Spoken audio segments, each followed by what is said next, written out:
Okay, today I'm going to do a sample sidereal astrology reading for all the Swifties all around the world for Taylor Swift. So, let me explain astrology, sidereal astrology more specifically a little bit. So, as far as I know at the moment, I know there are at least three types of astrology. There's more, but this is what I know. There's the tropical astrology, which is more about a psychological analysis on the person. There's medical astrology, which is all about a focus on the health, of the potentiality of health problems of a certain person. And to evaluate that, we use tropical astrology. And we have sidereal astrology, which basically tells me all about the story that the person I am reading brought to this world. Challenges, strengths, and all that stuff. We are about to check that out regarding Taylor Swift. And from a shallow analysis, so to speak, her chart is interesting because, and first I think I should explain this. There are placements, which means signs, or rather planets being located in a specific sign, which is like, imagine an individual interacting a lot with another certain, or rather, imagine a person with specific personality traits living in another person's house. That person will end up gaining some traits of the person living in that house. Kind of that logic. And in astrology, another really important and perhaps the most important part are the aspects, which are basically the relationships between each person, each planet. They can be very disharmonious or just disharmonious, or they can be comme ci, comme ça, like somewhat neutral, or rather, it can tend to good or bad. And then there are the harmonious and the very harmonious. I'll talk about the names of those types of aspects later when I get going. And other than the placements and the aspects, there are also the houses, which are related to a certain aspect of life. So, yeah, we are about to explore some interesting things about Taylor Swift.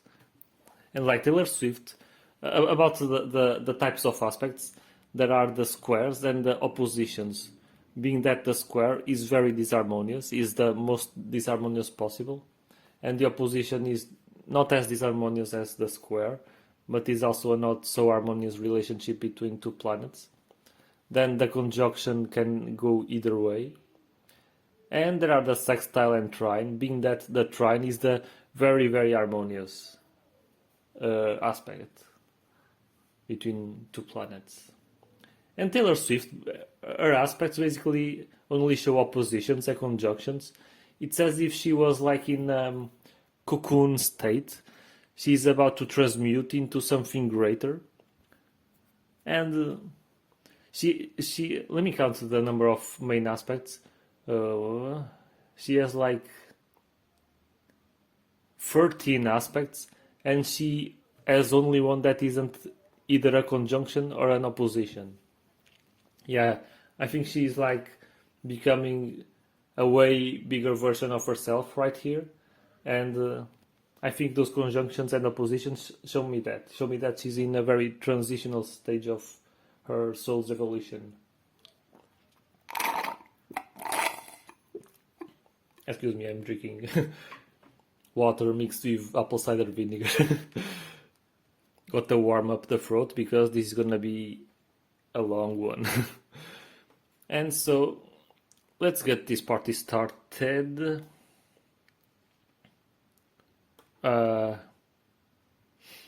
Okay. I'm going to start to talk about her placements, which are basically where each planet is in each sign. And keep in mind that going back to that analogy where I said that the placements are like a person going to being in a certain person in another person's house and gaining their own traits. That is true in the sense that each sign is ruled by one or two planets. That's why I use that analogy, because, that house has the traits of one or two people, or in this case, planets. And of course, it can happen that a planet is in its own sign, so it's in their comfort zone. It's like that influence is more enhanced, more stronger. And okay, first we are going to start with the Sun in Scorpio. Very interesting. Sun is in Scorpio. Scorpio is a sign that is ruled by Pluto and Neptune. And I'm also going to talk about actually it's Pluto and Mars. I'm sorry. I'm going to talk about the meaning of each planet. I will go through each of them. So yeah, I'm going to talk about the Sun. The Sun is basically the conscious, how you show up to the world. It can also be related to the father figure, and her Sun being in Scorpio, and also in the 12th house, which is in the most transformative house as well. So it's interesting because I guess she will show up in the world in a very transformative way. And interesting enough, Taylor Swift doesn't even have aspects with the Sun. The Sun doesn't have aspects with another planet. Interesting.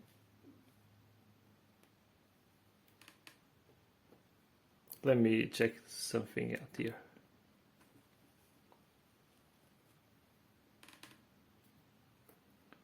Perhaps she may be a very, like, I don't know Taylor Swift as much.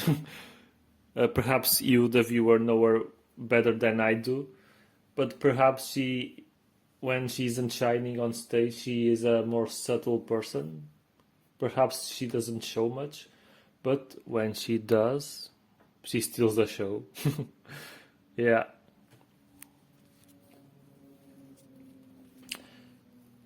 So let me check out the Sun in the 12th house.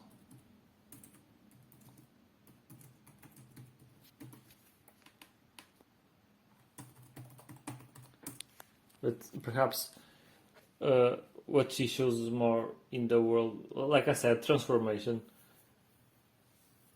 And the way she transformed, maybe because, just think about it.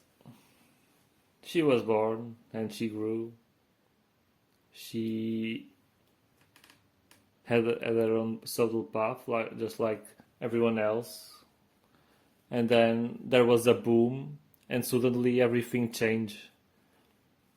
And Scorpio is a planet of change. So you can see how things are working here. She changed her life by her decisions. Oh, and one very important thing. Just because I am reading all these things and saying my thoughts about what I see regarding her chart, it doesn't mean that it's fate or destiny or whatever. We have free will and we must honor our free will. the idea is to, of course, overcome all the challenges that life puts in front of us and harmonize all these harmonious aspects. And we need our free will to make decisions and not be overwhelmed by the challenging aspects in the chart of each person. And yeah, we have the power to change everything. So do so. These things aren't fixed. You can change everything you want, and even what you don't want sometimes. All right, so let me check out the sun in the 12th house. I don't think I've ever seen a sun in the 12th house. Okay, interesting. Because the 12th house is actually tied to service and compassion. So let's think about it. This ties a lot to her profession, to being a singer. She basically entertains and uplifts people with her songs. Isn't that all about being of service to others? It's a way to do it.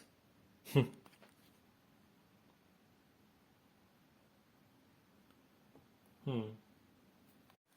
And one interesting thing is that the sun tends to be more like the things related to the sun tend to show up more in ourselves around the age of 30. So she at the age of 40 she was a singer, but she had a more recent boom. So yeah, she's showing herself even more to the world about her ways, about how she is of service to others by singing. So it's interesting. And also, one thing that I'm going to talk about later is the Saturn return, which happens every 29 years. That may be related because it's like exam season when it comes to an analogy regarding school. Like there is karma and dharma, being that karma is life happening to you and dharma you making life happen for you. And the Saturn return is basically is making you is forcing you to, hey, did you work on yourself, on your did you pay all your karma? If not, if you didn't work, if you didn't honor that, if you didn't have enough discipline to work on that, you're gonna get your ass kicked. And let me see her Saturn just to check out. Okay, her Saturn it has some challenges, but overall it's nice. So because it happens for the first time at 29 years old, that's like a pivotal moment where she grows and I mean everyone depending on every person's progress in life. And then because of the overwhelming challenges that may appear every 29 years roughly, the person starts being more of herself, of her true self. And I think that may be a way that is manifest. I don't know whether some challenges appeared to Taylor Swift during the Saturn return, but could be a way. The 12th house is tied to intuition and think about it. Singing, letting the voice flow, letting even, I don't know, perhaps she writes her own songs, but like feeling the intuition, tapping into her soul and whatever is around her to let the ideas for a song flow and write them and then express all of that to the world. It's tied to this Sun in Scorpio in the 12th house, and look at the impact she is having in the world. She's changing the world in a sense because so many people's worlds wouldn't be the same without Taylor Swift and the way she expresses herself through our voice. Lots of people listen to Taylor Swift songs all day, and perhaps that uplifts them, takes them out of a negative mood sometimes. It's like a passive way to transform people. Very interesting.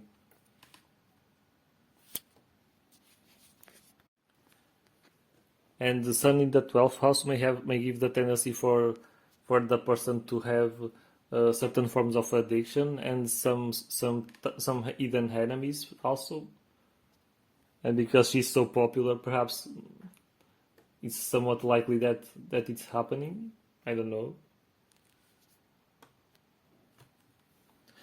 And also, the sun in the 12th house is also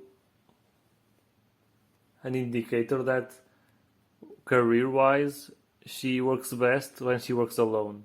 And hey, she's a singer. I mean, she has a whole crew helping her out, but she's the star of the show. She's doing things on her own with lots of backup, but she's the center. Moving on, we shall go to the moon.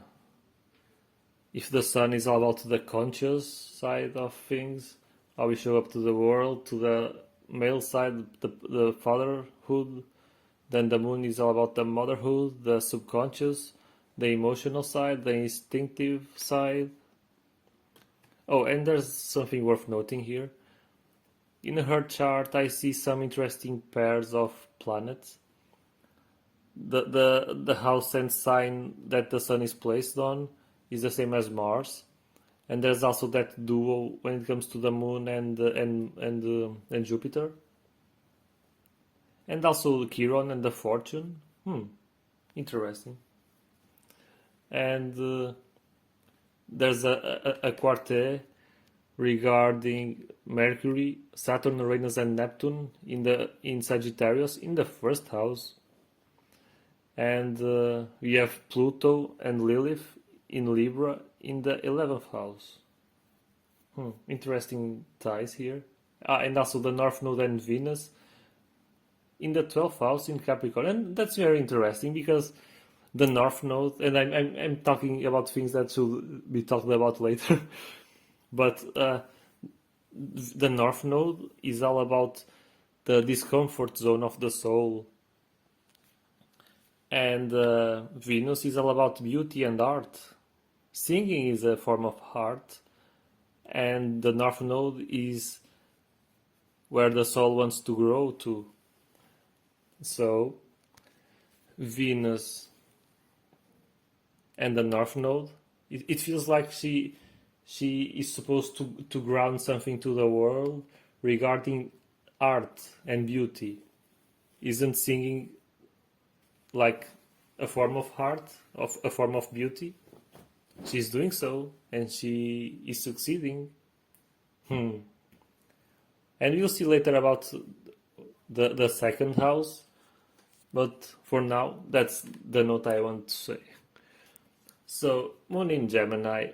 Gemini is ruled by Mercury, which is very interesting because Moon in Gemini, Moon emotions and subconscious and the female side, a more spontaneous side, intuition, also regarding intuition. And what did I say earlier? Like, Gemini is a house regarding Mercury. Mercury is a planet regarding expression and the mind.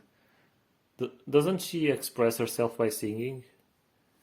Like, and perhaps she makes songs regarding based on her own emotions. The plot thickens. Anyway, let's see more details regarding the moon in Gemini. Her chart seemed a bit weird when I first looked at it, but it's starting very early to tie up things, and I'm enjoying it. Very interesting, very interesting. So, Moon in Gemini. Okay. So, this gives her intelligence. She may have interests regarding science and literature. Hmm. She isn't very oriented towards that. I mean, literature. Uh, like singing can be, writing songs can be a form of literature perhaps. Hmm. And this position also gives her love a lot traveling, which she does, and also gives her lots of desire to position herself in life where she meets a lots of people, and she does. Very interesting. And like I said, the moon is in in the seventh house.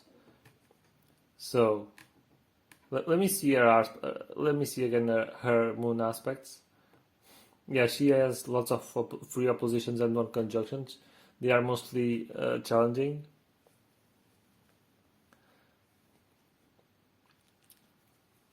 So, moon in the seventh house being that it's afflicted, lots of disharmonious aspects. Is there a tendency to change? It's not that she changes, perhaps circumstances make it so that she keeps getting different romantic partners, and this placement in the seventh house may give her a tendency to make her infamous in a way regarding the public perception. And did she have some sort of incident where the people saw her in a more negative manner a few years ago? I heard something about that. I don't know, but you, the Swifties, may know it better than me. But yeah. Now let's go to Mercury. Like I said, expression and mind, intelligence. Mercury is in Sagittarius, which ties to Jupiter in the first house. Jupiter is a planet of expansion and luck, which is very interesting because let me see the Mercurian aspects. She has 3 conjunctions and 1 opposition. I'm not sure whether those conjunctions are that good or if they hold challenges. And she has Mercury opposition Jupiter, so this may be somewhat of a hard placement for her.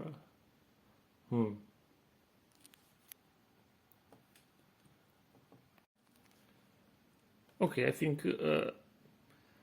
there are 2 conjunctions which are more like, depending on her free will, it may go either way. Mercury conjunction Saturn, conjunction Neptune is good, and there's that opposition. So anyway, let me check out better what to make of this Mercury in Sagittarius in the first house. Perhaps I'll see the first house first, so I can understand better. Okay, this gives her may give her a little tendency for her to be impulsive. Yeah, I think the Mercury in the first house makes her mind like sharp, and perhaps her expression too, which I think it's good. Now regarding Mercury in Sagittarius, yeah, this gives her a tendency to speak her mind and think whatever she wants to think, and allow others to do the same.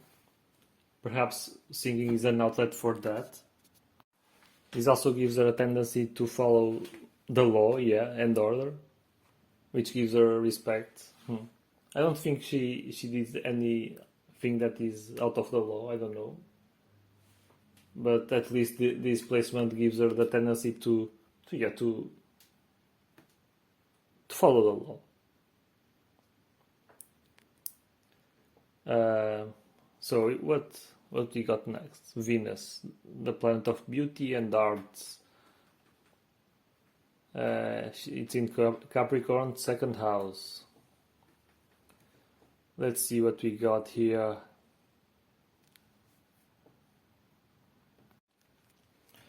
Okay, Venus in Capricorn gives her a tendency to have success when it comes to society and gives her popularity, which she does.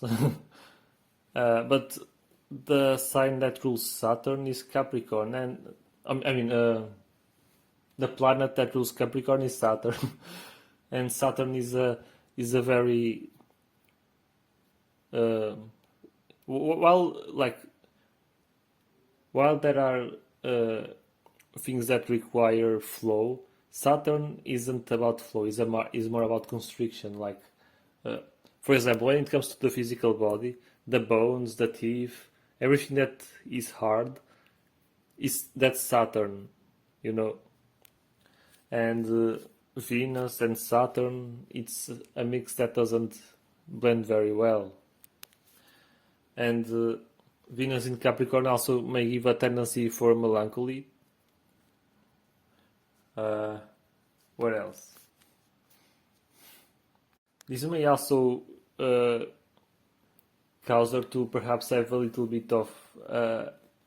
I'm not sure if ego is the correct word, but it may give a tendency to, quotation marks, discard people when she is in a higher position. Actually, it's not how it works. I'm sorry. I misinterpreted this. Actually, this gives a tendency for a person to, when that person climbs to the top of the ladder, something comes up and knocks her down.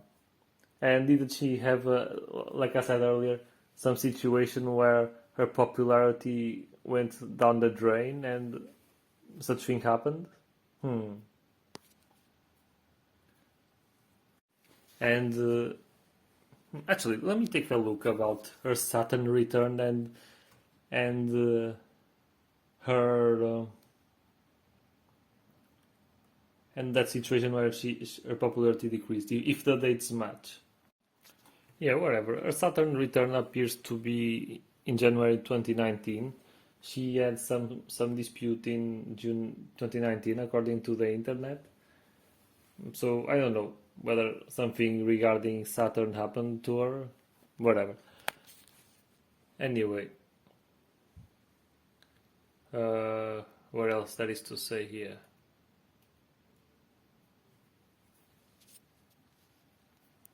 Okay, there may be a tendency for her to have a romantic relationship with someone very young or very older than her. I'm not sure whether she has been in that situation yet, but it's a tendency. And yeah, Venus in Capricorn gives a limited way to express love, so it's a challenge in that regard. I guess it's like motivation for her to actually find a person who truly loves her, who doesn't just love her money or her fame or whatever, who actually cares about her. That's the way. That's a way to overcome that challenge, and it's an interesting way. So how about her house? It was the second house. Let's see what the second house has to offer in Venus. Oh yeah, okay. Venus in the second house indicates financial success, so she has a lot. And again, gives her popularity and gives a tendency for her to be helped by her friends to end up in a position in life where she gains lots of money. it's it's also interesting because at the same time this gives a tendency for the person to spend too much money, like more than she earns. I don't know if that's the case. Other aspects may give a different tendency to balance this one. Yeah, she perhaps gives her a tendency to spend the money specifically in things that give pleasure and clothes. Hmm. Okay. Oh, this also specifies that uh, the way that she gets financial success in life will be probably by things ruled by Venus, like regarding fashion, jewelry, music. Music, it is. Nothing else to add here. So, we got Mars in Scorpio in the 12th house. It's like the tact importance, so to speak, of the Sun because it's in the same sign and in the same house as the Sun. Let me check out the aspects of Mars. Just take a sneak peek. She doesn't even. What? She also doesn't have aspects to Mars? What? So weird. So, the Sun and Mars are like fiery related planets. So, wait a minute.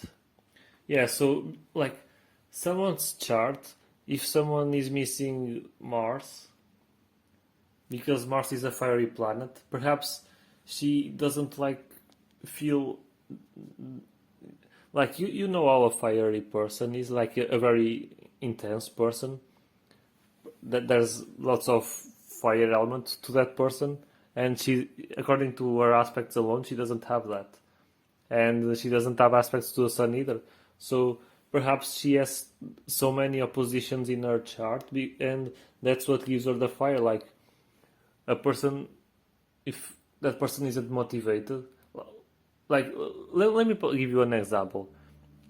Let's imagine that her chart didn't have as many oppositions, which we'll see later, than she does. Let's see if her chart had way less challenges than I see here, because she doesn't have aspects to the sun and the Mars. Perhaps she wouldn't even be a singer because she wouldn't have that motivation, that passion fueling her and her desires. So that's why there are so many oppositions in her aspects. That's to give her a fire. That's to kick her ass so she can move and do something with her life. Interesting. Very interesting, really. Anyway, I didn't explain Mars yet. Mars is basically the planet, as I said, fire intensity. It's also the planet of warriors, fighters, and Scorpio and 12th house. Okay. Let's see what the Swift one can get from Mars in the 12th house in Scorpio. Perhaps it forces her to fight. Yeah, it's also like earlier Sun in Scorpio. It will be the effect of that placement will depend on her aspects, but she doesn't have none. Same as Mars in Scorpio. Let me check out what it means to be in the first house.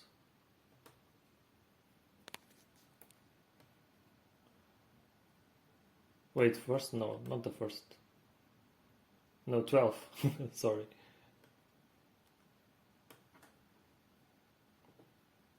Okay. Yeah, it's all about the aspects, but she doesn't have aspects.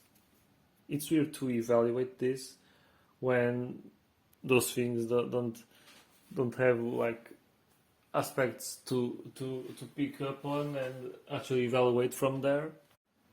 Okay, this refers here that uh, there may be a tendency because Mars is in Scorpio. There may be a tendency for her to lose vitality, and that may happen more likely through sex or self abuse. So I don't know if any of that applies to her or has applied to her in the past, but it is a way that such thing may happen. There may be transformative things that, because again, something came to mind, like 12th house being of service and stuff like that, like because because he doesn't have aspects when it comes to the sun and Mars, and because of the fact that the aspects she has, there are so many oppositions, which will end up giving her the need to take action and move in life. Because of the transformation she shows to the world, like perhaps singing is like the only or one of the few things that actually gives her the fire to, like, intensity to her life. It makes sense, yeah. Yeah. Even though, yeah, actually, yeah, perhaps because I'm sorry, there are so many thoughts coming to mind. Like in her path, if she really likes something, and in this case music, like she had to find a way to express herself and find an outlet for wherever she wanted to, and perhaps the needs of life forced her to fight and go for it. And now that she did, she's passionately doing being a singer and winning. I think before I say more, I think I should check out the rest of her chart. And now we have Jupiter in Gemini in the 7th house. Okay, and she has 3 retrograde planets here. I mean, technically she has only one, but she has Chiron, which is an asteroid which we will talk about later, and she has the North Node, which is the direction of the soul she is aiming to go in this lifetime. And when it comes to like planets, Jupiter is the only one retrograde, and Jupiter is like the planet of expansion and life philosophy. So it shows that, like, she needs to change her life philosophy, and that's why she has so many challenging aspects. It's that so that she can do that.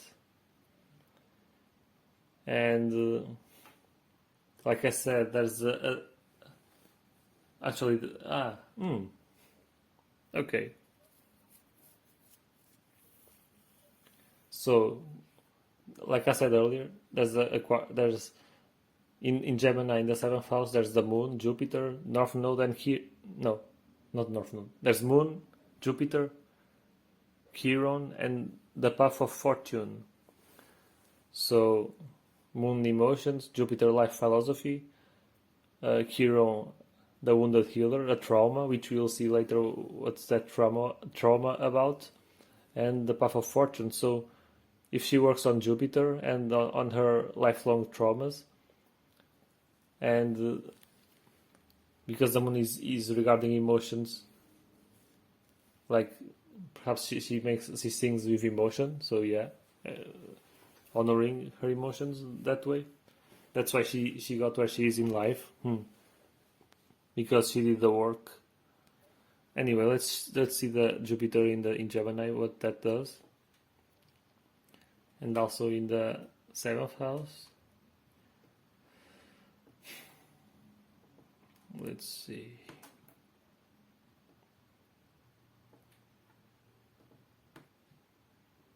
Okay. Let me see our Jupiterian aspects. Okay, she has 3 oppositions and actually 4 and 1 conjunction, so it's mostly challenging. Okay. Okay. Interesting. So Jupiter in Gemini, when afflicted, gives her a tendency to have losses and trouble when traveling. I don't know if anything happened in that regard so far, but that's a tendency. Uh, Perhaps if she didn't work on expanding herself, that would be more likely to happen. But because she is she's working on her Jupiter, perhaps that's not the case that much. Again, free will can do wonders. And Jupiter in Gemini also, she may have a tendency to have trouble regarding accidents and legal trouble and religious trouble, and this aspect may give her a tendency to have a narrow escape from that. This also indicates trouble with brothers, sisters, and close relatives. I don't know if that's the case or not with her, but yeah, that's what this does. And remember that what I'm saying is the story the person has brought to life. Of course, that throughout her life she made choices, and so the choices she made may have changed stuff in her chart, but the tendency is there, of course. If she learned her lessons or not, that's up to her. And if she didn't, those aspects that are challenging will be more prevalent. Anyway, seventh house, sure. Let me see. Jupiter in the seventh house. Okay. Okay, interesting. This gives a tendency for her to wait. Okay, this may give her a tendency because of her challenging aspects in Jupiter regarding Jupiter. This may give her a tendency to, when she eventually has lawsuits, this may give her a tendency to lose. I read that she had a lawsuit with a former recording company. I don't know if she won or lost, but maybe because she's in such position, maybe she won. Maybe because she's honoring apparently her Jupiter and expanding, she is getting rewarded and winning. I don't know if that's the case or not, but I will judge that way. This may also give her a tendency for her to suffer because of her romantic partner due to delays in marriage, or because of indolence and self-indulgent habits of the partner. I don't know if she has experience in that or not, but that's the tendency of Jupiter in the seventh house. And now we are going to check out a trio of planets in Sagittarius in the first house, which are tied to Mercury because it's also in the Sagittarius in the first house. And we have the so much famous Saturn, the planet that will kick your ass if you don't take action, because it's all about honor, commitment, discipline. It may also be related to rigidity. All the hard things, all the hard parts in the body, it's Saturn. And so, let's see Saturn in Sagittarius. Wait a minute. Okay. I noticed something. Jupiter is the planet that rules Sagittarius. And there's Mercury, Saturn, Uranus, and Neptune in the sign that is ruled by Jupiter. So she has to bring the power of all those planets, and then the Sun and Mars transformative. All those unite together to make sure Jupiter is transformed. Very interesting. They all are calling for the same direction. Jupiter expansion. So I guess those are like helping hands. And they are not very easy helping hands because Jupiter is in opposition when it comes to aspects to Saturn, Uranus, and Neptune, and Mercury. So it's clear that all those 4 planets are teaching her some lesson that she has to learn by giving her challenges that she needs to overcome. So, Saturn, Sagittarius, let's see what we got here. Let me see her Saturn aspects. I've already seen a few. Okay, because she has sextile Pluto, conjunction Neptune. It's all right. I guess it's like 50-50. Perhaps a bit more than 50 when it comes to the good side. Okay. Okay. Let's think about it. She has to. All those planets are there to transform Jupiter, and also there is the Sun and Mars in Scorpio, in the 12th house, which are all houses and signs regarding transformation, which is a theme of Pluto. And she also has Saturn sextile Pluto, which means Saturn and Pluto are in harmonious relationship. So that will be like the key for her chart to be elevated, because all those conjunctions and oppositions, like they aren't very stable, so to speak, because there's disharmony there, or there is like indecision to whether for things to go to the good side of the force or the bad side of the force, so to speak. And the game changer will be the Saturn sextile Pluto. So that means if she works consistently, if she has commitment to transform herself and keeps doing so, and because it's a sextile, it shows me that she can do that more easily than most, then she will be able to succeed in life and transform the disharmonious aspects and make them harmonious. So that's the key there. Anyway, I was going to talk about Saturn in Sagittarius. So when well aspected, and I like I said, it's somewhat of a 50-50, but it's not. It's more good than bad. So it gives her a philanthropic disposition. So it gives her a tendency to elevate others. Again, singing. That's what she does. That's how she does that. And she does that within the boundaries of laws. I don't know if she's religious or not, but I have seen some hints that she might be. I don't know. And yeah, this Saturn Sagittarius gives her the tendency to work for the better good when it comes to a profession. And she does. Okay, and when she, like, all those aspects and stuff like that, I see them as if they were buttons that are pressed.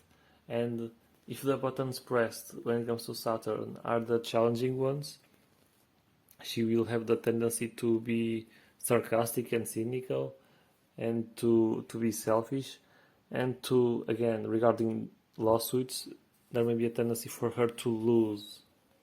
And during those times where she is being challenged by Saturn, she may have the tendency to have lung problems.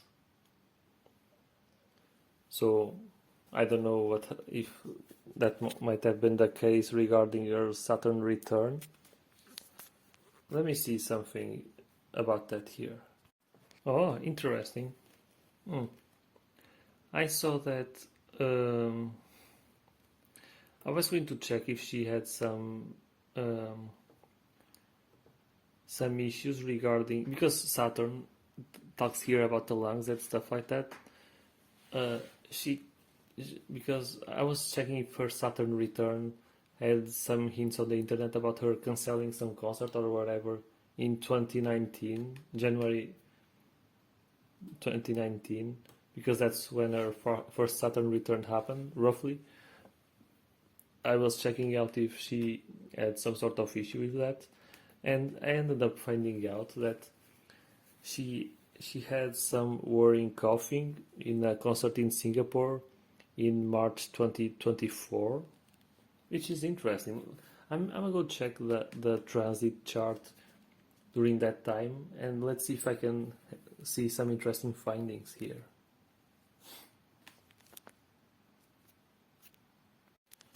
Okay, I was checking out if there was some correlation between the Saturn during that time where she was feeling the cough in Singapore, just to see if there was any interesting findings to tie into Saturn, but I didn't see anything, so I guess that's fine.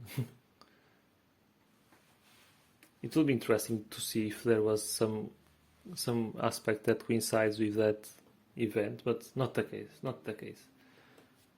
Either way, where was I at? I was I got lost checking out for that detail, whether it was true or not, because that would be a very interesting statistic. Anyway, let's check out the Saturn in the first house. Okay, Saturn in the first house. Look what I told you. Like, if it's well aspected, and again, Saturn sextile Pluto is key. Even if that person is like very restricted when life starts, if she's persistent, patient, restrained, and has self-control, if she does all that, which are honorable traits of Saturn, she will win. It's guaranteed, and she did. And Saturn in the first house, because of the strength of Saturn sextile Pluto, that gives her strength to never give up and have strong confidence and skills to do whatever she wants. And and yeah, that's the key, literally the key. And perhaps when she was younger, that wasn't that easy because she was building herself, and perhaps she was overwhelmed by her challenging aspects. And what I see here is that she may have been a timid person earlier in life because of she was building herself, and yeah, perhaps in earlier stages of life she had a tendency to be isolated. Yeah, and Saturn in the first house perhaps will give her bad health earlier in life. I don't know about that regarding her. So yeah, as Saturn was in Sagittarius. Okay. Depending on the sign, that will yeah. Earlier, yeah. Perhaps she had lung problems early in life. I don't know if that's the case. Let me search on the internet a little bit just to see if I can find something interesting for the sake of this reading. Okay. On a brief search, I didn't find anything about lungs. I won't go deep on that, whatever. But I did find something interesting, that she had eating disorders. Didn't we read earlier that there was something related self-abuse? I mean, I think that fits such category, but interesting. One thing that is also tied to that is that she didn't have confidence in herself, in her image. And like I said, Saturn in the first house, being timid and bad health earlier in life. Hmm. Now let's check out Uranus in the Uranus in Sagittarius in the first house. And this is the first time talking about Uranus, and that's the planet regarding the future, electricity. Gotta go fast. That's Uranus for you. And let me check out the aspects regarding Uranus. So she has two oppositions and one conjunction, so they are mostly challenging. Let's see. Okay, this gives her a tendency to have weird and eccentric habits. Maybe she enjoys being weird, which is interesting. It seems she's a unique person. One thing that I am noticing right now, the houses are tied to the signs, and the first house, the first planet that shows up is the sun. So perhaps the lack of presence in aspects to the sun makes up for lots of planets in the first house, which is how she shows up to the world. Interesting. Interesting indeed. What I was checking out, let's see. Okay, it seems that she is very stubborn when it comes to defending her own point of view. She will keep persisting and persisting.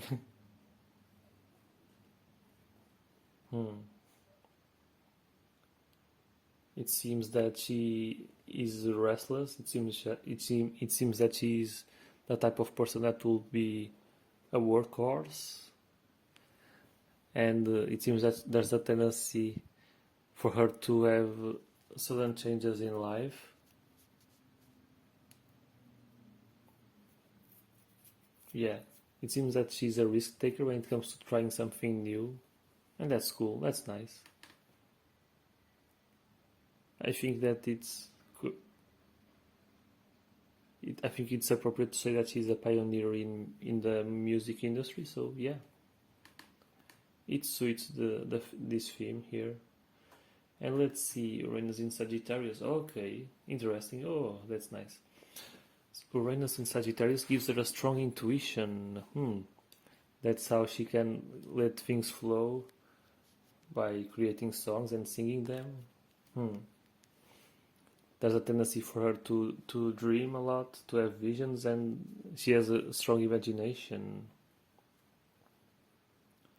And Uranus in Sagittarius gives her a tendency towards believing out of the ordinary things, and there may be a tendency for her to enjoy things related to the occult.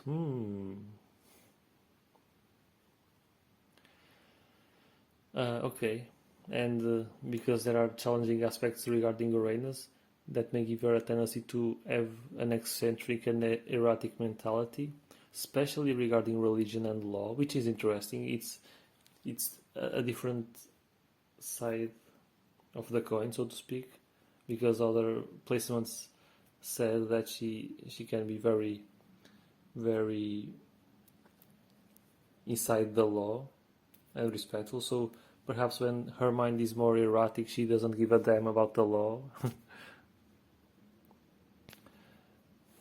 Okay, and that may give her a tendency to rebel against the social conditioning.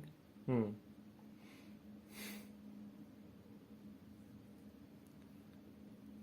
yes, she may have a tendency to give one-side views upon the world, even if others don't say otherwise. Interesting. It seems she's a quite stubborn lady. Very, very good. Next, we have Neptune, which is another planet we haven't talked about.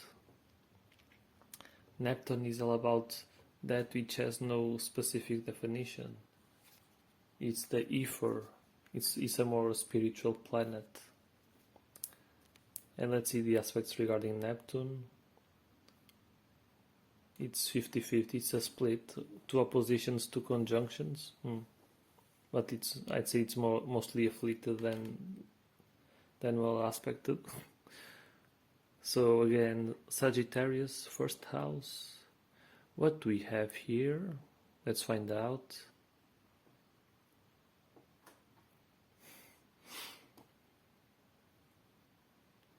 Okay.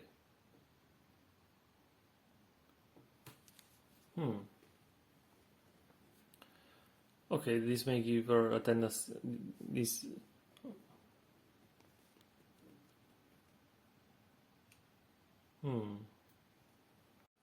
Perhaps through her intuition, she may sometimes predict things more easily than most, and it seems she has a more hidden and spiritual nature within her. It seems she's quite a sensitive lady, sensing energies from others. Perhaps an empath, which can sense other people's energy fields. Okay. This talks about her aspects. Let me check out the aspects regarding Sun, Jupiter, and Uranus, and or whatever. The Sun, of course, it has nothing. Jupiter is in opposition. Okay.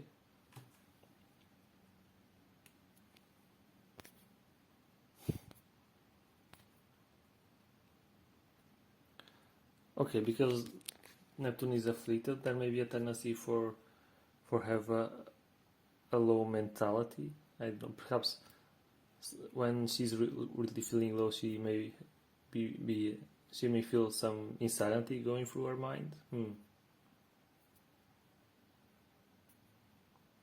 She may have a tendency to be a daydreamer.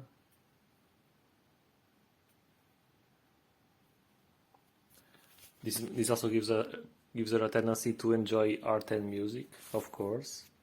Art and music. Okay. Because Neptune is afflicted in the first house, this gives her a tendency to have an indolent, procrastinating nature, which is a big no-no for her soul's goals.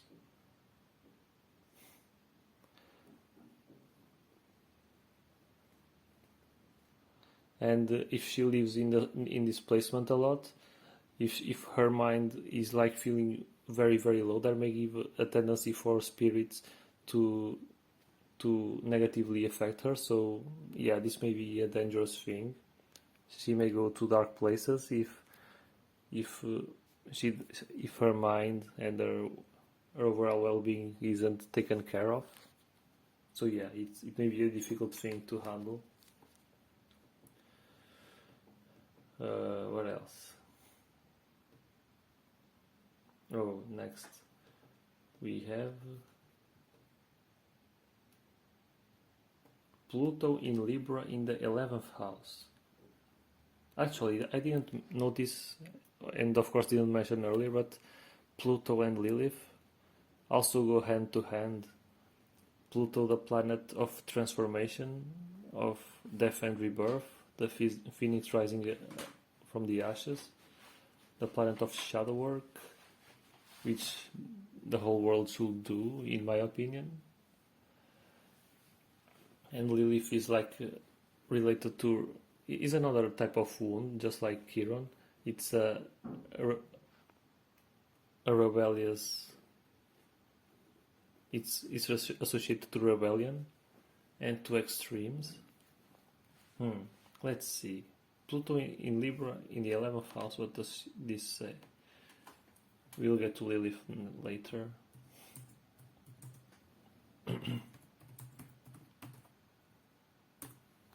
Okay, very interesting.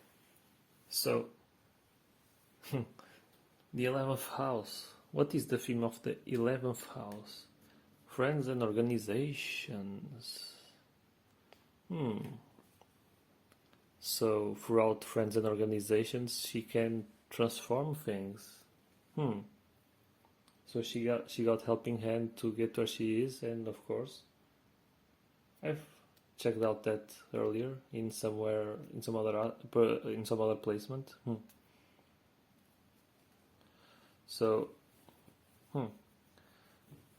this Pluto in 11th house may bring a big challenge regarding aligning her individual self and desires with the rules of society. And there may be struggles to fit in and to and this is a calling to transform our friendships.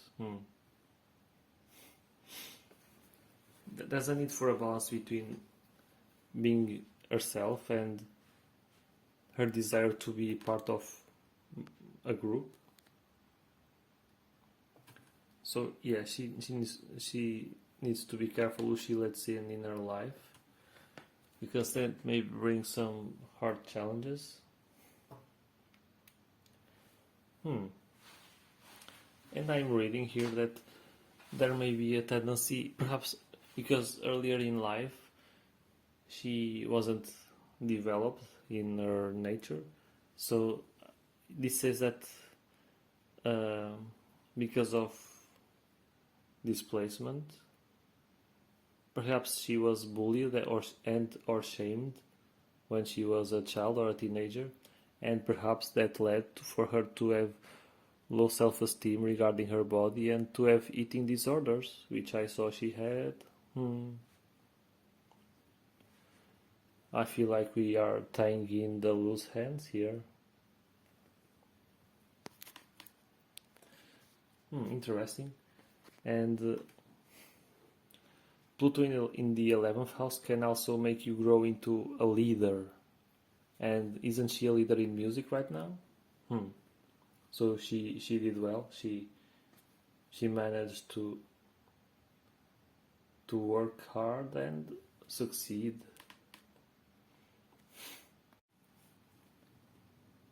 And yeah, it seems she has high standards regarding friendships, and that especially when younger, it was hard for her to socialize, because at school she couldn't exactly pick who her classmates were, and she had to handle whatever came.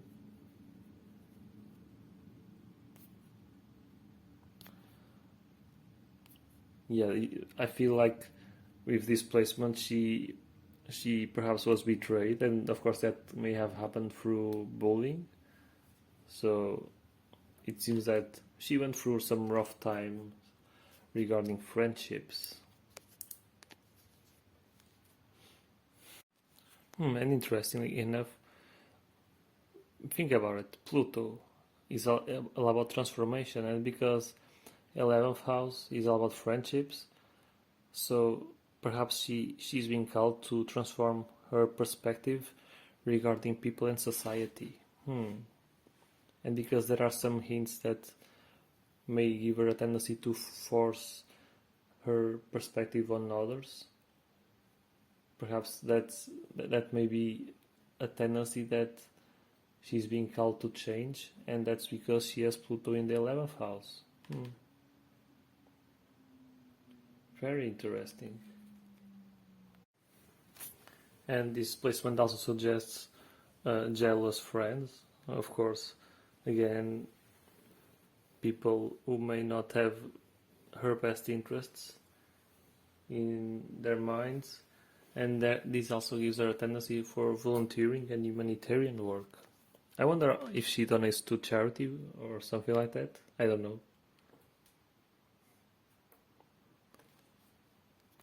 Oh, and do you want to know what's even more funny?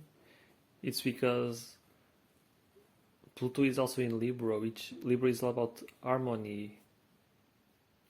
So this Pluto is like, it screams so much harmonizing relationships with people. a lot. And because the planet that rules Libra is Venus, and Venus is tied to art and beauty. What is she doing in life? Singing. So perhaps she harmonizes all that through the way she expresses her artistic ways, through singing. You see how things tie up so well? So interesting. What a nice story being told here. But I think I'll check out Lilith now, because Lilith is in Libra in the 11th house, and I'm sure I'll see more of what I just said here. Let's see what we can find here.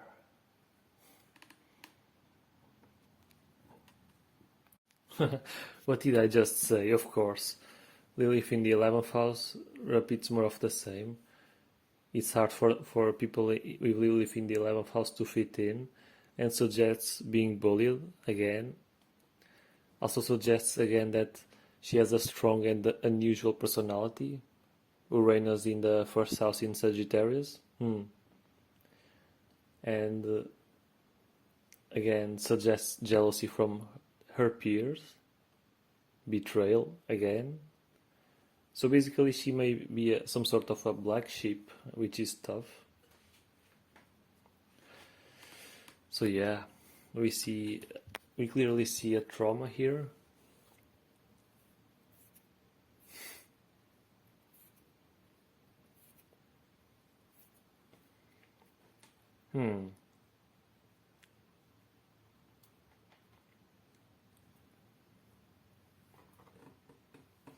And I feel like Lilith in the 11th house also suggests self-abuse. And it seems because of these traits, maybe she has a tendency to be attracted to unusual people, to people who have unusual points of view about life, who also don't fit in anywhere, which is interesting.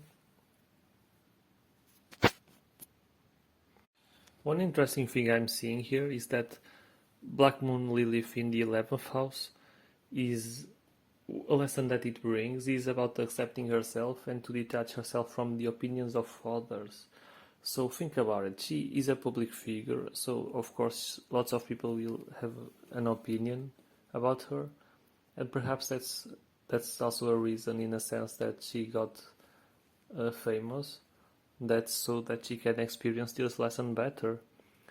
And it's all about groups, challenges regarding groups, fitting in, and what better way to do so than becoming famous and having the whole world, which is the biggest group possible in planet Earth, to know you. She needs to learn how to deal with that, and I'm sure it's a big challenge. It surely is. There's lots of things showing that here. And because her Lilith is in Libra, it seems that it's a big challenge as well. It seems it's one of the hardest placements for Lilith.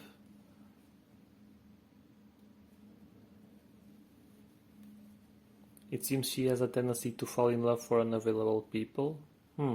Interesting.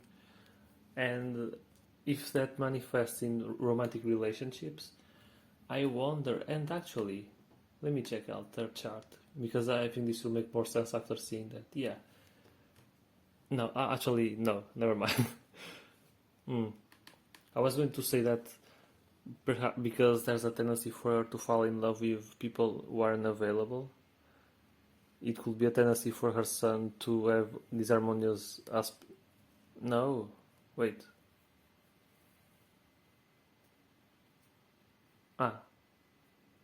Never mind. I think it's still valid because, okay, falling in love with people who are unavailable. Like, how are they unavailable? I'd say emotionally, because it's all about harmony and they are not harmonizing.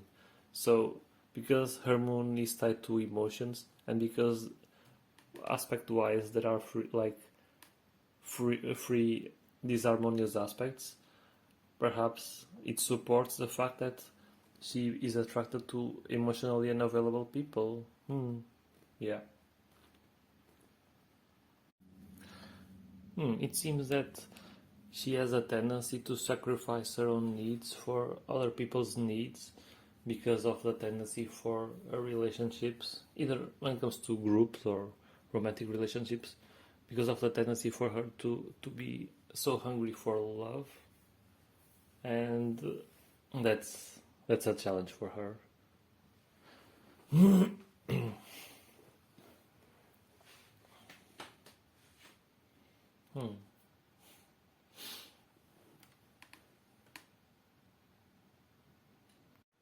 Hmm. Interesting. And it makes sense because maybe as a child she saw many arguments in her family. And earlier I recall seeing that there may have been challenges regarding her brothers and sisters and other relatives. I don't know if she has brother or sister, I don't know. But perhaps there were some family fights. I don't know.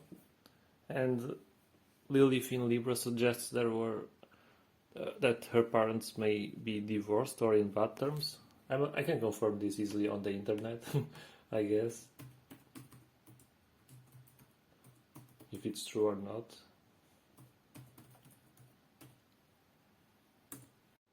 Okay, she indeed has a sister, or rather a brother. Okay, it seems that her parents and I guess overall her family they are good, which is nice. So I guess there is no challenge regarding that. Or actually,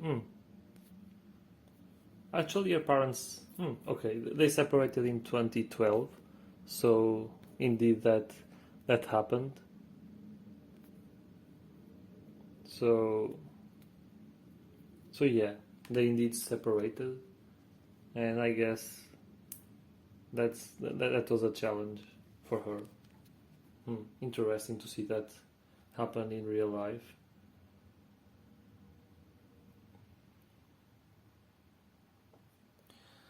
And it seems that Lilith in Libra gives her sex appeal. What else? It seems that she has a fear of commitment, and that's understandable based on other people not committing to her. It's a trauma.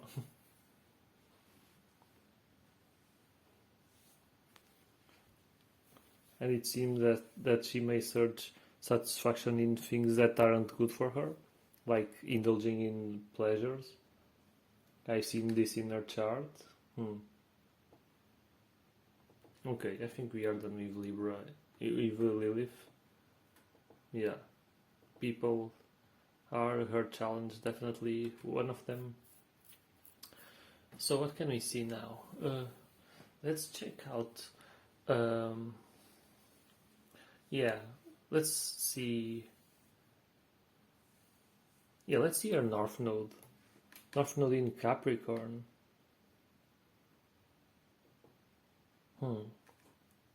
I feel like I know where this is going, but let me just confirm a bit further.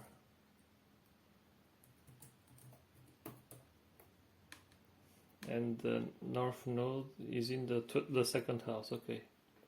So yeah, because again, Venus, second house, North Node, second house, she's meant to go to a place where she finds her beauty.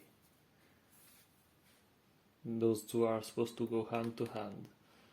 And just to show you, Capricorn is the sign that is ruled by Saturn, which means she needs consistency. Oh yeah, I remember seeing this North Node and South Node earlier. So the South Node is basically the comfort zone of the soul, and that's in this case Cancer, which is the moon, emotions, the instincts.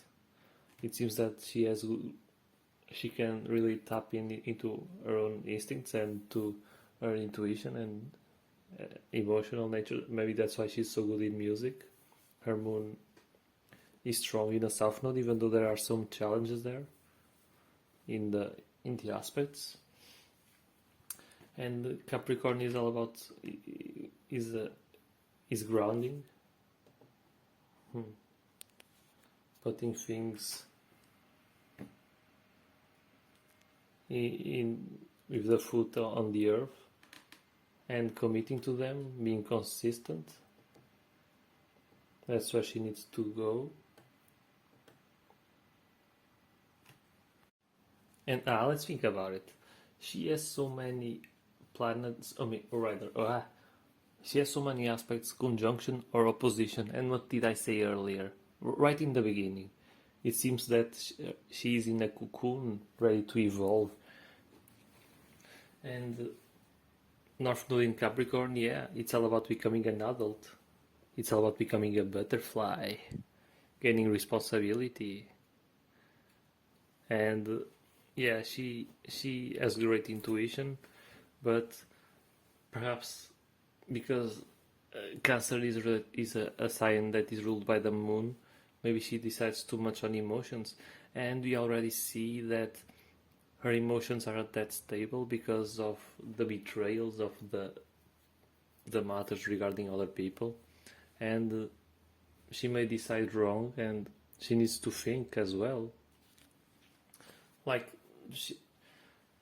every person has male traits, has female traits, but is born in a different, in one gender, male or female, and then because of that, and of course, and let's exclude the rest of the person's life.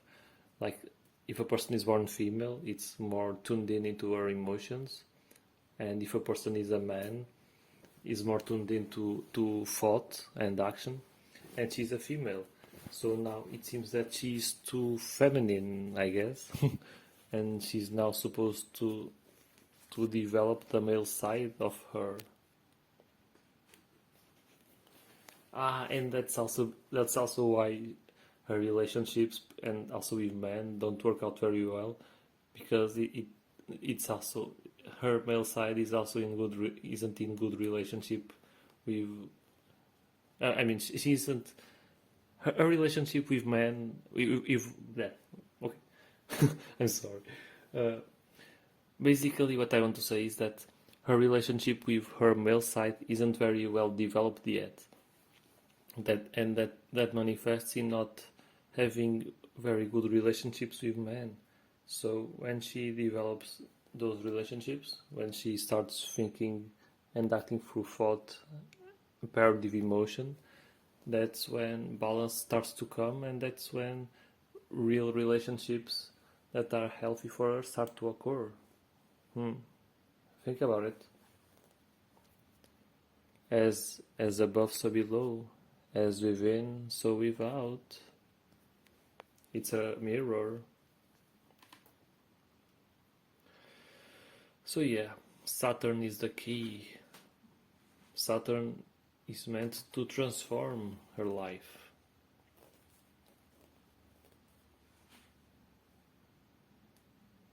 Oh, let's see more here.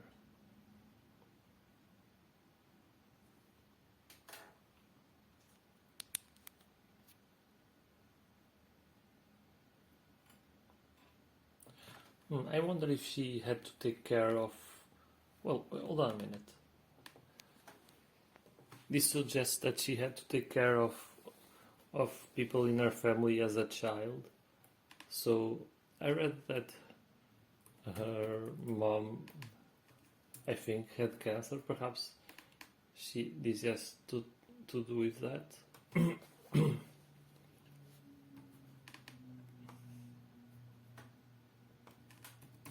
I'm researching here on the internet again. Just I want to set the facts straight. Well, it seems that happened when she was an adult, so I don't know, but yeah, maybe I remember a story. I don't know when that was, but I remember Mick Foley, the wrestler, saying that Taylor Swift uh, will take care of Jeff Jarrett's uh, sons or something like that. I don't know when that happened, but hmm. I think I can check out that story again just to play a role of detective. Okay, I saw another story. So Jeff Jarrett, the wrestler, he lost her wife to cancer, and in 2007, so Taylor Swift had like 18 years old. She was still a teenager, and she was starting to have success in her career. So she basically became a mother figure to Jeff Jarrett's daughters. Hmm, interesting. I mean, I would expect to be for her to be a nurturer in a more early stage of life, but I guess it's a story that indicates that she has a tendency to be a nurturer. Hmm. Interesting.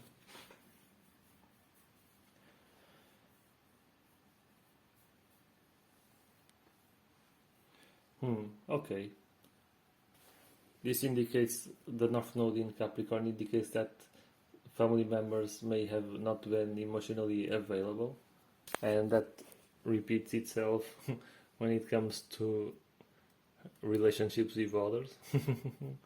You see how life works.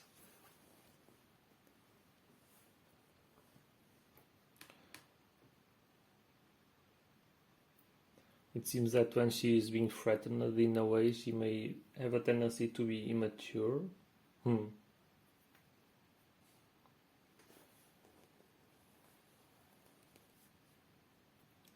It seems she needs boundaries, perhaps.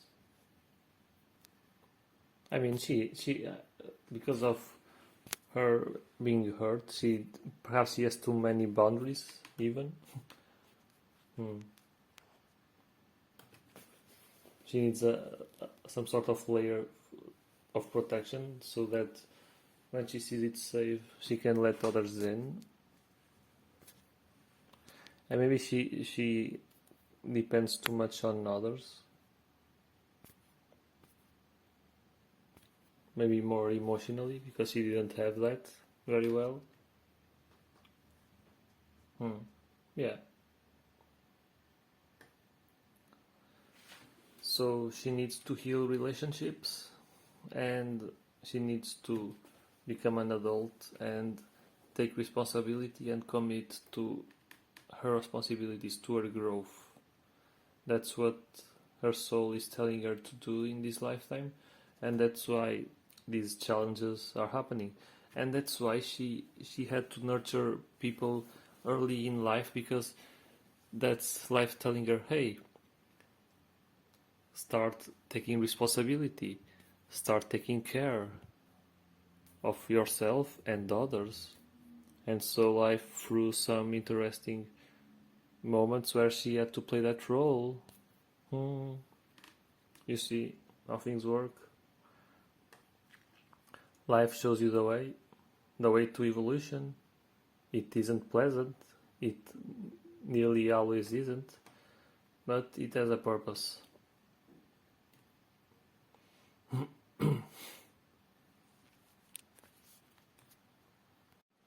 Okay, now that we saw all of this, let's see. Uh, let's see the vertex. I'm not recognizing this symbol. Hold on a minute. Vertex is basically fated events and people coming into someone's lives. Okay, so Vertex is in Cancer. Cancer, which is ruled by the moon.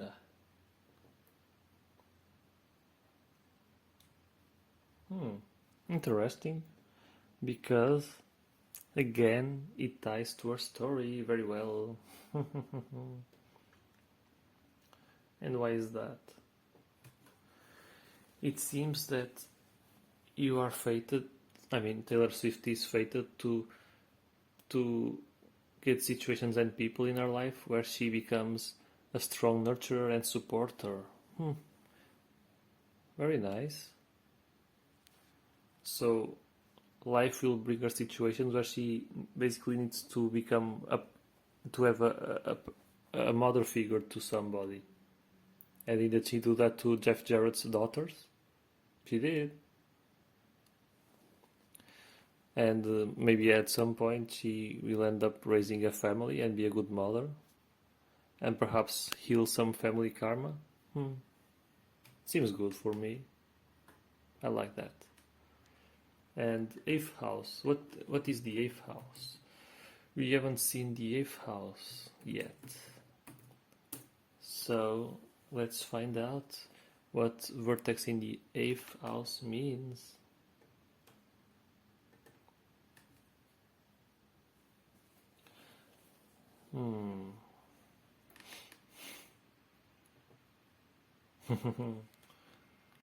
Okay, again, vertex in the 8th house suggests intense emotional situations and deep connections happening in her life. And those transform lots of growth. So yeah, life is testing her by bringing her people who challenge her emotional state and the way she nurtures people. And she will transform herself being in the role of a mother figure.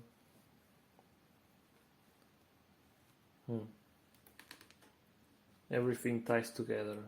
The pattern is clear now. Very clear. I mean, it was before, but it's even more now. And let's see. So we saw Moon Moon and Jupiter in Gemini in the 7th house. Now we have left to see Chiron and Fortune in Gemini in the 7th house as well. And Chiron is an asteroid, and that is the wounded healer. Let's see what it means to have Chiron in Gemini retrograde.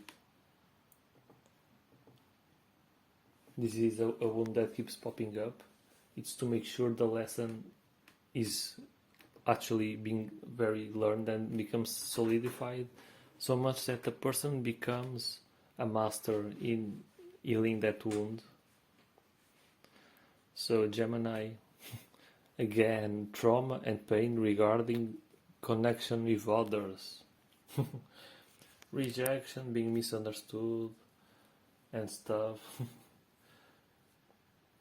She may go to extremes where she talks too much, or to a place where she just doesn't speak at all because of the trauma. So basically what she needs to heal and how she needs to heal, she needs to find a way to calm her mind, because if she doesn't, we already saw that things may get messy, and she needs to shape the way she views other people. She needs to find ways to change the way how she views connecting with others, because there's lots of pain there. And of course, if you focus on pain, on the negatives, you keep manifesting more of the same.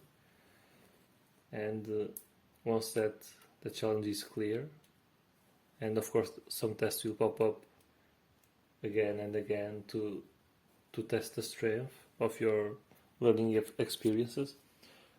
And when you master that, you'll become good at communicating. And I think she is now. She sings very well. Something came to my intuition about that Singapore event where she was coughing a lot. Maybe she was going through a rough time where she felt there was that Saturn aspect, but I feel like perhaps she felt some blocks regarding communication. Maybe, I don't know, maybe this wound reappeared and messed her up a little bit. So that may have manifested in the physical, in that type of cough. it's a way how things can play out, and I think it makes sense. Yeah. And okay, Chiron in the seventh house. We'll see more of the same for sure, because hmm, it's what her pattern of the her chart says. Okay, and the seventh house again is tied to marriage, commitments regarding relationships. So yeah, again, relationship challenges again and again and again, lack of harmony, new relationships. Yeah, there's lots of wounds regarding regarding others. Damn.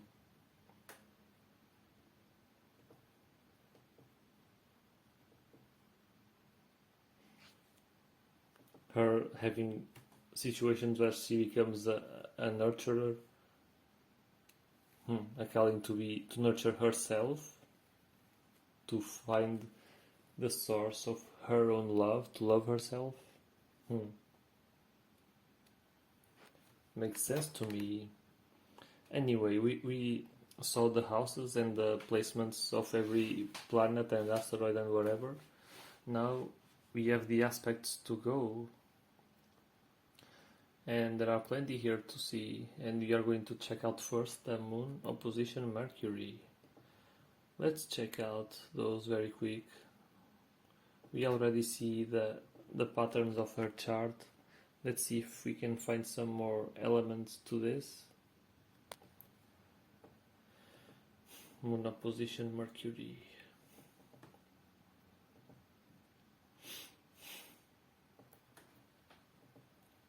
So far, this has been an interesting challenge. This isn't, although it's shaped that way, it started to not be a very linear chart to check out, but yeah, now there are some interesting patterns. And okay, Moon opposition Mercury gives her poor memory and lack of mental stability. Gives her a tendency to feel worry and indecision. And this aspect also gives her lack of popularity and luck. So yeah, maybe when her emotions and instinctive side isn't very aligned with her mind and with her expression, that's what happens. Next, Moon conjunction Jupiter. So her female side is in alright relationship with the expansion planet and life philosophy. Okay, so this is a decent thing. Is there an optimistic and noble and generous disposition? Makes her a fair person and honest and friendly. Gives her reasonable abilities. Give her a strong body and a strong body and mind. Not so much. Also because of her, like, this is if this aspect alone, if this was the only aspect that will talk about the body, she wouldn't have the body she has now, but there are more that make her more frail. So yeah, maybe she would even be more frail physically if this aspect didn't exist. However, it's a conjunction, which means that the strength of this aspect isn't that big. And this aspect also gives her an interesting magnetism, which means people may gravitate towards her because they feel some sort of healing around her. However, this may attract people who aren't, and this isn't regarding this aspect itself, but because of her magnetizing people, she may attract every kind of people who are there for her, people who can mess with her. So yeah, It's a way how her challenges can show up in her life.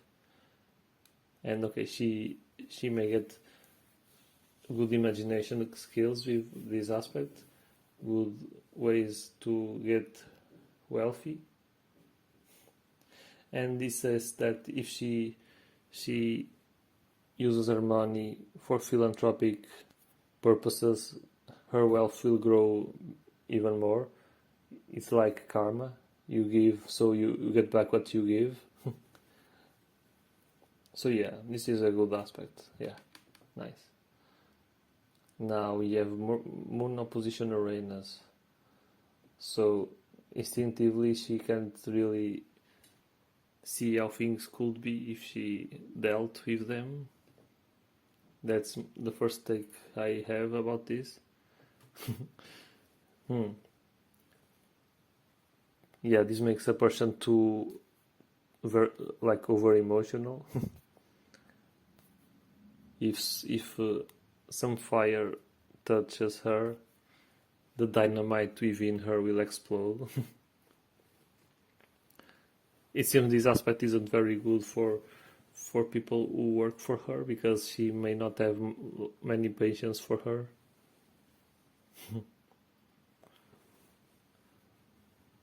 This aspect gives her a tendency to like the occult arts, but because of their erratic mind, they won't be very successful at that. And it seems that this aspect gives her a tendency to have a clandestine love affair. Or actually, it may go either way. It may this is a way how things can play out. Maybe she was betrayed by her boyfriend, or previous boyfriends, whatever.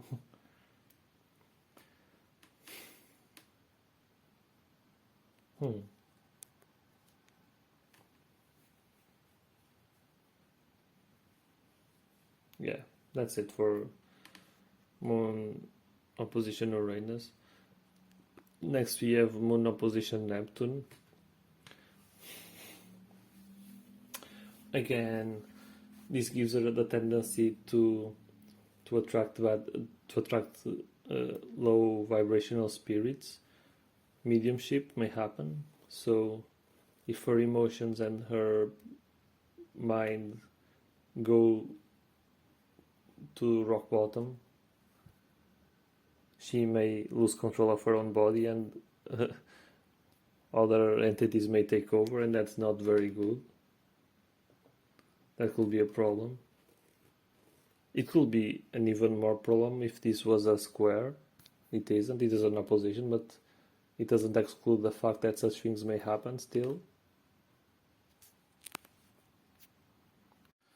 Okay, let's see if I can get this recording below 2 hours. It's too hot in my room. I want to get this over with and go to sleep. But first we have Mercury aspects to check out. We have Mercury opposition Jupiter, so the planet of the mind and expression isn't very well aligned with the planet of life philosophy and expansion. And interesting, like her mind, I mean that applies to everyone. People living in the karmic path, like people live in their minds. People let their minds live their life, and they won't get anywhere that way. They need their hearts to take the lead. And I think this is a calling for her to let her heart lead the way of her life. Because if she does, she can find more success, and this is even more important to her because of the bad relationships between Mercury and Jupiter. Very interesting. Very, very, very, very, very interesting breakthrough here. And look at how Jupiter opposition Mercury plays out. Her mind is too vacillating. She can't make up her mind when there's more than one option. And lack of judgment and procrastination makes them lose opportunities when they let their minds lead the way. That's why the heart, being heart-centered, is important. So there's a tendency for scandals and slander because of treacherous associates. Again, relationships going wrong in her life. It says here that there's a tendency for trouble and loss regarding traveling. I don't know if that manifested in her life at some point. Maybe lost luggage. That may be a way. That's unpleasant. And it seems that this aspect gives her the tendency to not deliver things in a certain time. Well, my country has a tendency for people to deliver things 1 minute before the deadline, so she goes over time and she loses. That's a tendency for her. And now we have the Saturn showing up in conjunction with Mercury. Saturn, the key for her soul growth. Okay. Saturn conjunction Mercury gives depth to her mind.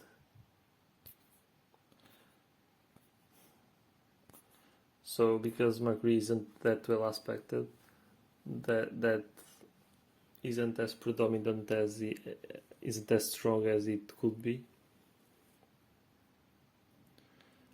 There may be a tendency for melancholy, and we have already seen that before somewhere else. Let me remember the signs of Mercury and Saturn. Ah, yeah, Sagittarius. Okay.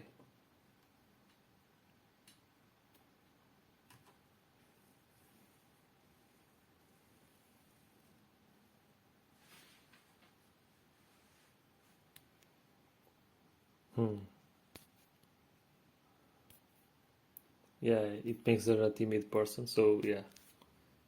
A very subtle person. Shines when she wants to shine and when she is supposed to shine. Next, we have Mercury conjunction Uranus. So, the planet of expression and intelligence. Okay, this is a variable aspect. If Mercury is afflicted, the conjunction is supposed to be a square or opposition. But if Mercury is mostly well aspected, then it will be like a trine or sextile.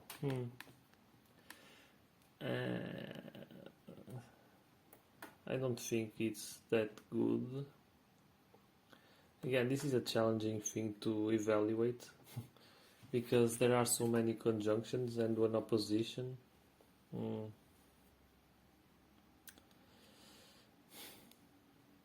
I think it's a matter of her, if she is expanding, because Mercury being in Sagittarius and Sagittarius being ruled by Jupiter.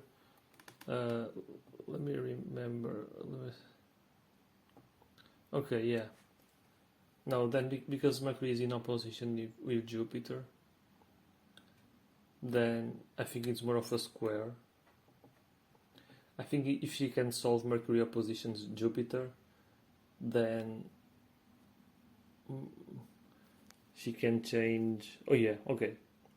So what I get from this is that if she taps into her heart, because Mercury's opposition Jupiter is all about being undecisive, not making up their mind. If she taps into her heart and follows her heart, then her Mercury conjunction Uranus will be a Mercury trine or sextile Uranus. If not, it will be a square.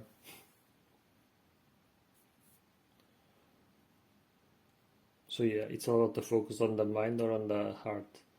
Because she has been so hurt by others, she may seek refuge in her mind, but if she overcomes that, she lets her heart out of the cage and it will be a sextile or trine. So yeah, basically, if she focuses on what the mind says, she'll be a rebel and tear down things by force. If she taps into her heart, she will tap into her genius side of her and create new things, and that's what's happening to her in the music industry. She's succeeding. Okay, next we have Mercury conjunction Neptune, which is a good thing. Gives a mind that is adapted to the occult, which is nice. I don't think she has anything to do with that in any form. Let's see here. Let me remind the houses again. They are all the Sagittarius first house, yeah.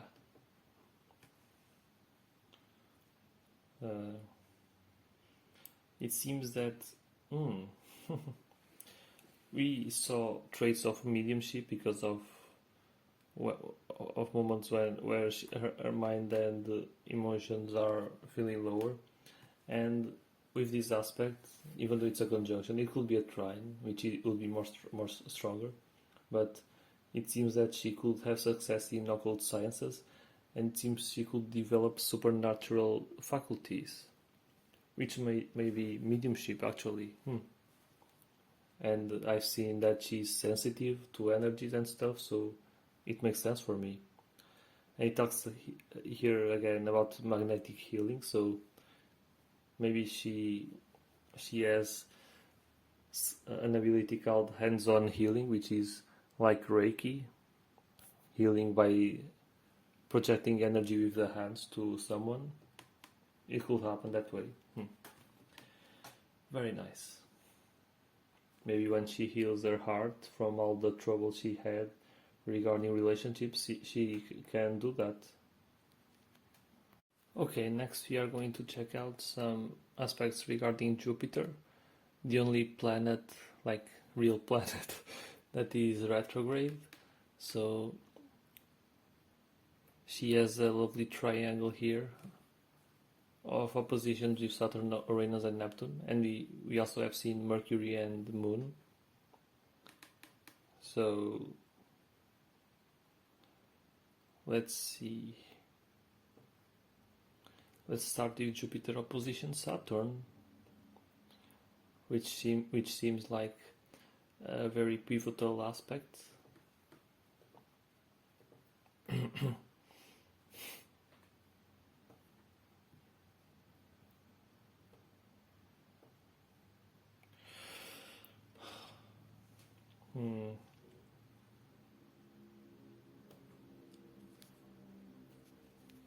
I should have paused this recording while I check out some resources, but I'm too focused on the heat in my room. Maybe I should open a window and take the chance of having mosquitoes coming here and annoy me at night. But whatever, I need to let the room get a bit colder, or else I'll sweat to the oblivion. Anyway, Jupiter opposition Saturn, so her life philosophy and expansion is in bad relationship with the planet of the delays. And how can this happen? Okay, now I'm reading the aspect and I realize that I have a square actually, which is even worse. So it gives her a vacillating and unique mind that struggles to form decisions and tends to distrust others. Relatable, to be fair. Also probably because of the same reasons as her, of others not like approving of her. It is what it is. It's a challenge. As we see, it has their purpose.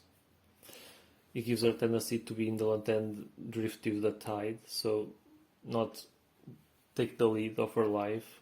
It's a struggle. It is a struggle. And if this was the only aspect, she could be a ward of society and would give her dishonesty, which will be annoying, but that she has other aspects that can balance things out. And this aspect gives her a tendency to arteriosclerosis. So let's think about it. Arteries, heart. Again, the way to heal this aspect is again to tap into her heart. And I also have to tap into mine because I have this aspect. it's a common challenge for us.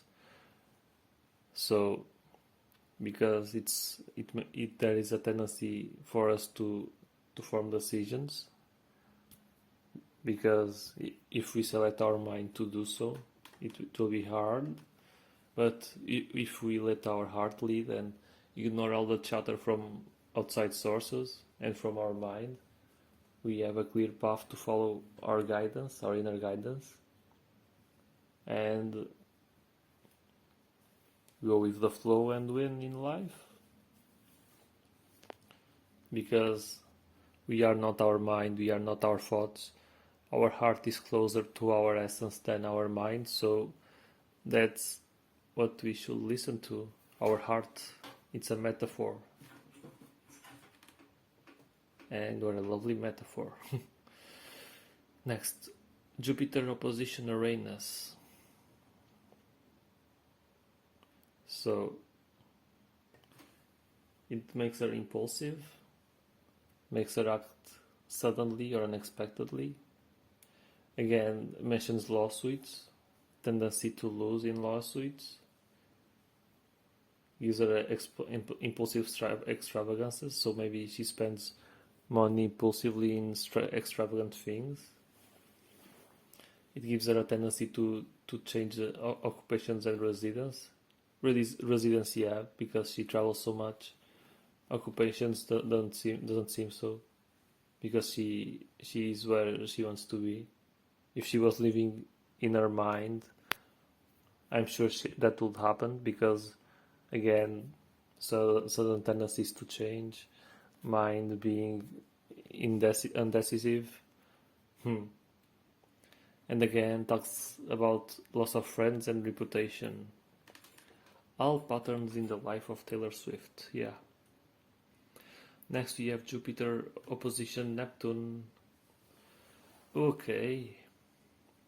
Oh, this is a bit harsh. Lack of control of the emotions. That's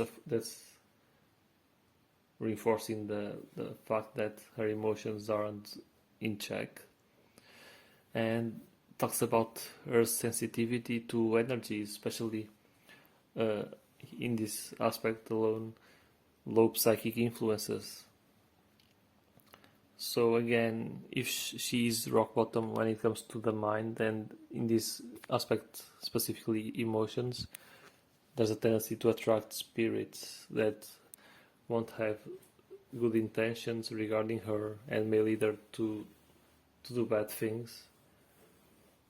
Perhaps that's where eating disorders came, through intuition. She wasn't in a good place emotionally, so she, like, if you think about it, spirits are dead. They want relationships with others, and what better way to do so than to cause the death of other people? And how could you kill somebody?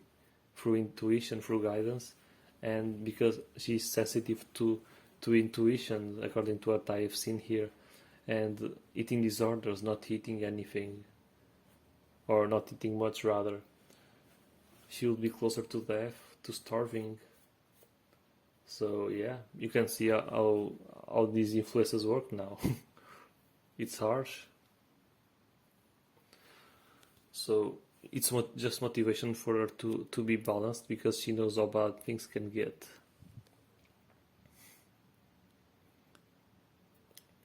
And again, it refers involuntary trance, which is again mediumship. Spirits taking over her body and speaking through her.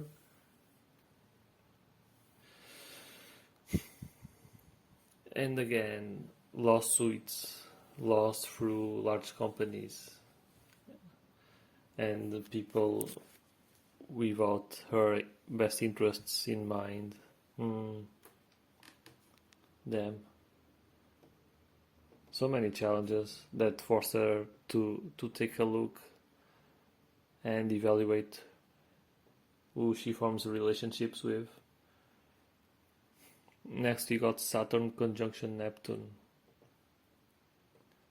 which is another key aspect because of Saturn. Let's see what we got. And then we will get the best for last, which is a Saturn sextile Neptune. Anyway, we have first Saturn conjunction Neptune. Okay.